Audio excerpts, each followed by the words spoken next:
السلام علیکم class fourth. جیسا کہ آپ نے نظم پڑھی تھی حمد، شکر تیرا خدایا. یہ دنیا میں جو کچھ نظر آ رہا ہے خدایا یہ تیرا بنایا ہوا ہے. زمین آسمان بھی ہیں تو نے بنائے، ہمارے لیے 100 طرح سے سجائے. پہاڑ اور دریا بھی تو نے بنائے، درخت اور پودے بھی تو نے اگائے. درختوں پہ پھل پھول تو نے لگائے، جو سارے ہمارے بڑے کام آئے. جو سورج سے تو نے ہمیں روشنی دی، تو راتوں کو تو نے ہمیں چاندنی دی. دیا ہے جو تو نے ہمیں صاف پانی، تو یہ بھی ہے تیری بڑی مہربانی. ہمارے لیے تو نے سب کچھ بنایا، تو کرتے ہیں ہم شکر تیرا خدایا.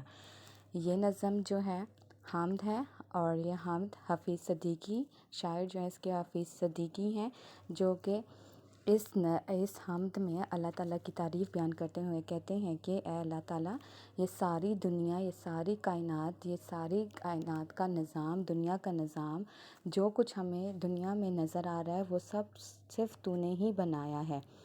اس کا بنانے والا صرف تو واحد ہے، کیونکہ تیری ذات واحد ہے، اکیلی ہے، اور یہ سب کچھ جو کچھ بھی دنیا میں ہے یہ سب تو نے اکیلے ہی بنایا ہے.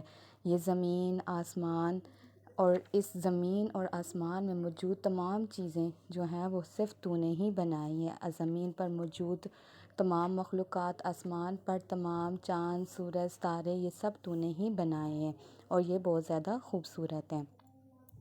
پہاڑ اور دریا اگر انسان تسخیر کائنات کرے، پہاڑ اور دریا پر نظر ڈالے تو پہاڑ اتنے اونچے جبکہ دریا اتنے گہرے. درخت جب پھلوں اور پھولوں سے سجے ہوئے ہوتے ہیں، پودے بھی. تو یہ ساری چیزیں جو ہیں ان کو بنانے والا اور اگانے والا صرف اللہ تعالیٰ ہے. درختوں پہ یہ جو پھل پھول لگے ہوئے ہیں، یہ سارے کے سارے ہمارے بڑے کام آتے ہیں. جیسے درختوں پر اگر پھل لگتے ہیں تو انسان ان کو کھاتا ہے. اسی طرح ہی پھول جو نظر آتے ہیں وہ خوبصورتی، دنیا کی خوبصورتی کو اور بڑھا دیتے ہیں. تو یہ ساری چیزیں جو ہیں، نظام قدرت جو ہے وہ صرف اللہ تعالیٰ کا بنایا ہوا ہے.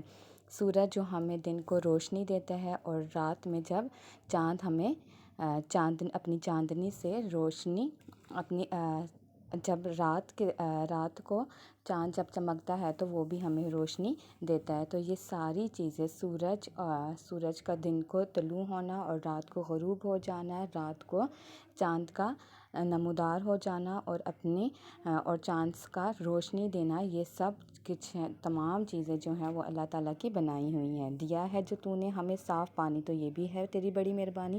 جیسے کہ دریا کا پانی، سمندروں کا پانی، اس کے علاوہ وہ تمام پانی جو کہ بہت صاف ستھرا ہے. جیسے کہ پانی ہم پیتے ہیں تو یہ بھی ایک اللہ تعالیٰ کی بہت بڑی نعمت ہے. تو یہ تمام چیزیں جو اللہ تعالیٰ نے دی ہیں، یہ سب کی سب اللہ تعالیٰ کی نعمتیں ہیں. تو ہمیں اللہ تعالیٰ کی تمام نعمتوں کا شکر ادا کرنا چاہیے. ہمارے لیے تو نے سب کچھ بنایا ہے، تو کرتے ہیں ہم شکر تیرا خدا ہے. تو یہ ساری کی ساری چیزیں جو ہیں زمین پر موجود تمام چیزیں، پہاڑ، دریا، درخت، پودے، پھل پھول، یہ سب پانی، چشمے، یہ سب کچھ اللہ تعالیٰ نے انسانوں کے لیے بنائے ہیں. بس اللہ تعالیٰ پر انسانوں کو کیا کرنا چاہیے؟ اللہ تعالیٰ کا بہت زیادہ شکر ادا کرنا چاہیے. پیج نمبر 2 پہ چلے جائیں. وہاں پر آپ کو ہم نے کیا کرنا ہے؟ سوالوں کے جوابات لکھنے ہیں. سب سے پہلا سوال ہے، یہ نظم کس نے لکھی ہے؟ تو سب سے پہلے آپ سوال لکھیں گے، اور اس کے بعد اس کا جواب ہے یہ نظم حفیظ صدیقی نے لکھی ہے. سوال نمبر 2، نظم کے پہلے اور آخری شعر کا مطلب لکھیں. تو آپ سب سے پہلے لکھیں گے جواب نمبر 2، اور پھر لکھیں گے پہلے شعر کا مطلب.